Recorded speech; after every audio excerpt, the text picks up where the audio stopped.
Guys, how are you? Welcome to my channel Naisa lifestyle. I hope आप सब अच्छे हैं एंड आई विश कि आप सब अच्छे हो। सो गाइस, आज इस टॉपिक में मैं बात करने जा रही हूँ कि बच्चों के बुखार में झटके कब से आते हैं, क्यों आते हैं। बहुत सारे मदर के दिमाग में आते होंगे और फिर फ़िलहाल अभी जो सीज़न चल रहा है अक्टूबर जो स्टार्टिंग हो गया, स्टार्टिंग फॉर अक्टूबर, बट सितंबर में भी काफ़ी ज़्यादा बारिश हुई है। अभी भी वैसे ही मॉनसून है, कभी बारिश हो जा रहा है तो कभी धूप हो जा रहा है, जिससे बच्चों की तबीयत आए दिन ख़राब ही रह रही है। कभी फ़ीवर हो रहा है। आप तो लोग अच्छे से ये चीज़ जानते हैं कि ये सब जो मानसून होता है सीज़न, इन सब में बहुत सारी तबीयत बच्चे के बहुत ख़राब होते हैं, चाहे बड़ों के भी बहुत ज़्यादा ख़राब होते हैं। तो कुछ रीज़न से बच्चों के जब फ़ीवर आते हैं तो कुछ हमारी गलती की वजह से उनका फ़ीवर इतना ज़्यादा हो जाता है, जिस वजह से उन्हें झटके आने लगते हैं। झटके भी बोल सकते हैं, दौरे भी बोल सकते हैं, ये ऑप्शनल है कि क्या बोलना है। जिसको समझ में नहीं आता उसके लिए दौरे हैं, जिसको समझ में आते हैं वो झटके हैं। सो गाइज़, सबसे पहली बात तो ये है कि बच्चों में ये दौरे आते क्यों हैं। तो सबसे पहले कि बच्चे को ये दौरे जो होते हैं वो जब बुखार उनके सिर पे चढ़ जाते हैं तब आते हैं। तो फिर ये क्वेश्चन मन में आता है कि बुखार जो है वो सर पे चढ़ता क्यों है। तो जब भी 1 से 2, 3, 4 ये बुखार रहता है ना, तो 4 के बीच में बच्चों को ये दौरे पड़ते ही पड़ते हैं। आप देखिएगा बच्चों का जब भी 100 हो जाए, आप हमेशा मैंने प्रीवियस वीडियो में भी ये सब बता चुकी हूँ, फिर भी मैं बार बार बताती रहती हूँ ताकि जितने भी पेरेंट्स हैं उन सब के लिए काफ़ी ज़्यादा हेल्पफुल ये सब हो। मैं प्रीवियस वीडियो में ऑलरेडी बता चुकी हूँ कि जब भी बच्चों को झटके आए तो क्या करना है, किस कारण से आता है, ये सब ऑलरेडी मैं बता चुकी हूँ। मैं फिर भी आप लोगों से ये इस बारे में टॉपिक में बात करना चाहूँगी कि आखिर बच्चों को ये सारे झटके आते क्यों हैं। सबसे कॉमन रीज़न है कि जब भी बच्चे को 100 तक बुखार हो तो आपको एक डिजिटल थर्मोमीटर जो होता है वो लगाना है। उस हिसाब से बच्चे को एक चेक करना है कि 100 है। अगर 100 के पार है, अगर आपके पास कोई मेडिसिन है तो आप डेफिनेटली बच्चे को दीजिए। अगर नहीं है, जैसे कि 6 महीने ये दौरे पड़ते हैं, 6 से 6 साल के बच्चे तक के लिए ज़्यादा पड़ते हैं। छोटे बच्चों को तो उतना नहीं आता, बट 6 महीने से लेकर 6 साल के बच्चे तक को ये ज़्यादा दौरे पड़ते हैं। तो जब भी हो तो आप सबसे पहले मेडिसिन दे दीजिए। और अगर मेडिसिन नहीं है घर में तो सबसे पहले क्या होता है कि आपने अगर चेक कर लिया है कि बच्चे का बुखार इतना है, तो कोई क्या होता है रात भर छोड़ देता होता है कि सुबह देखेंगे, सुबह डॉक्टर के पास ले जाएंगे, रात को है तो क्या, बट रात को है तो ये टेंशन वाली बात है, क्योंकि रात भर बहुत सारे लोग सोचते हैं सुबह ले जाएंगे डॉक्टर के पास, सुबह हॉस्पिटल लेके जाएंगे, तो इससे बच्चे का बुखार बढ़ते जाता है, कम नहीं होता। और आप भी सो जाते हैं कि हल्का फुल्का है, होगा। अगर आपने नहीं नापा हुआ है, चेक नहीं किया हुआ है तो हल्का फुल्का होगा, ठीक हो जाएगा। बट अगर चेक किया है, 100 के पार है, फिर भी आप सो गए रात भर, तो इससे बच्चे का फ़ीवर बहुत तेज़ हो जाता है। तेज़ का मतलब क्या, अगर 104 के बीच में अगर बच्चे का फ़ीवर हो जाए तो बच्चे को झटके, दौरे ये आते ही आते। आपको ये दौरे काउंट करने, क्योंकि डॉक्टर के पास आप जब भी जाएं या फिर जब भी हॉस्पिटल में भी बच्चे को एडमिट करने जाएं तो आप हमेशा ये काउंट करके रखें कि बच्चे को कितने बार दौरे आए हैं, 1 बार 2 बार, किस हिसाब से बच्चे को दौरे आए।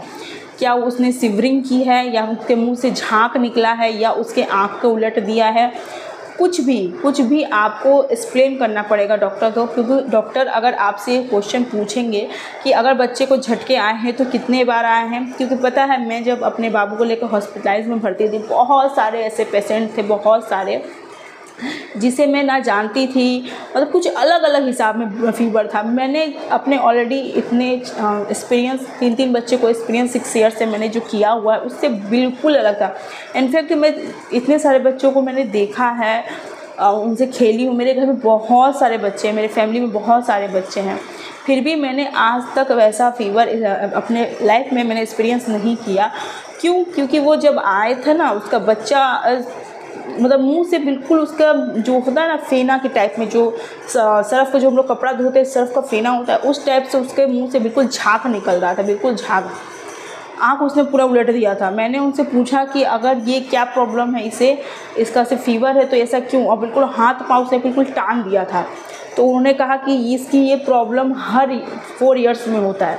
ये जब भी छोटा था, उस छोटे से इसको हर 4 ईयर्स में ऑलमोस्ट वो आई थिंक 12 ईयर्स का था या फिर 8 ईयर्स का, आई डोंट नो। बट हाँ, मैंने जब उनसे पूछा तो उन्होंने कहा कि यह हर 4 साल में उसकी ये प्रॉब्लम होती ही होती है। अगर मैं सोच लूँगी ना कि नहीं होगा, ये ठीक हो गया है, बट ये 4 साल में ये प्रॉब्लम होती है। उसे जब भी बुखार आएगा, कम रहे ज़्यादा रहे, जब भी, हर 4 साल में इसका बुखार इस तरीके से माथा पे चढ़ जाता है कि इसके मुंह से झाग निकलने लगता है, इसके आँख उलट जाते हैं, इसके पाँव हाथ टल लेते हैं। तो किस लिए, मैंने सोचा किस लिए आपने इसका चेकअप कराया? तो उन्होंने कहा कि हाँ, हमने प्राइवेट हॉस्पिटल में अच्छे डॉक्टर से चेकअप कराया है, इसका CT स्कैन हुआ, MRI हुआ, सब कुछ टोटली ओके है, फिर भी इसे क्यों होता है, आई डोंट नो। तो कुछ रीज़न के चलते हो सकता है, आई डोंट नो, ये तो डॉक्टर ही समझेंगे, हम तो नहीं समझ सकते। टचवुड कि वो ठीक हो गया, उसके बाद वो उसकी डिस्चार्ज हो गया। तो मैंने कहा अब ठीक है तो अच्छा बात है। बट उसकी मम्मी को फिर टेंशन था कि फिर 4 साल में ये होगा ही होगा।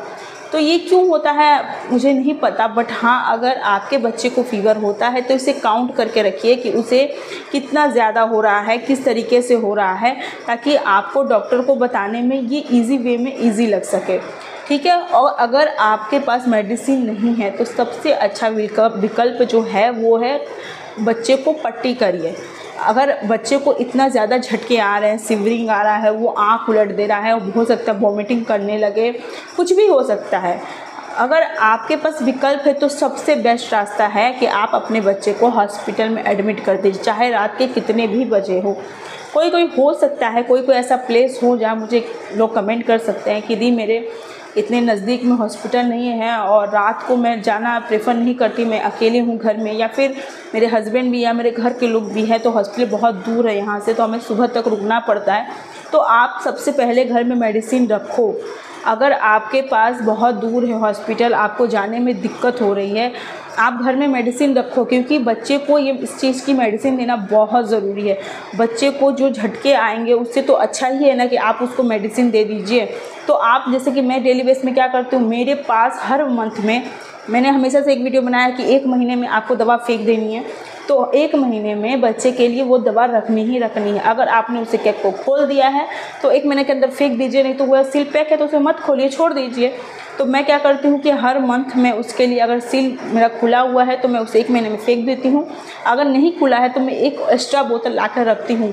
मेरे घर में हमेशा फीवर की मेडिसिन, खांसी, सर्दी, वॉमिटिंग, पोटी, ये सब की मेडिसिन हमेशा होती है। कॉन्स्टिपेशन की ना भी हो, अगर कब्ज़ की ना भी हो ना, तो पेट दर्द, कान दर्द, नेसो क्लियर, बुखार की दवा डेली बेस पे मेरे घर में रहती है। मेरे अगल बगल के लोग कहते हैं कि अगर है तो हाँ, हम निश्चिंत रहते हैं क्योंकि इनके घर में तो हमें मिल ही जाता है। तो ये बात होती है, अगर आपके घर में बच्चे हैं तो डेली बेस में आप ये सब चीज़ ला के रखा कीजिए। और रहा बात ये सब झटके का, इसका हम उपाय और क्या कर सकते हैं, तो सबसे बड़ा बात है, अगर सबसे ज़्यादा आप चाहें तो इसका उपाय है आप उसे पट्टी करिए।